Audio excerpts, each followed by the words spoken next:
సాయికి ఆస్తిలో ఒక చిన్న ఇల్లు దొరికింది. అంది ఒక స్క్వేర్ మీటర్ కంటే చిన్నగా ఉంది. చెత్తలో ఇటుకలు బెడ్ తెచ్చి పడుకుంటాడు. అవ్వలేదు, అందుకే అతను మామాల్ని పిలిచాడు.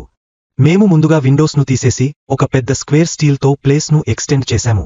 గట్టిగా పెద్ద స్క్రూస్ తో ఫిక్స్ చేశాము. ఎకో ఫ్రెండ్లీ వుడ్ తో ఫ్రేమ్స్ ను కవర్ చేశాము. కింద పొక్కల్లో బట్టలు పెట్టుకుంటాడు. ఒక సాఫ్ట్ బెడ్ వేశాము. ఎక్కడ సాయి అతని గర్ల్ ఫ్రెండ్ తో పడుకుంటాడు. సేఫ్టీ కోసం ఒక విండోను కూడా పెట్టాము. ఎక్కడ నుండి కింద పడిపోతే మాకు సంబంధం లేదు. ఈ మూలన ఒక సెల్ఫ్ ను చేశాము బట్టలు పెట్టుకోవడానికి.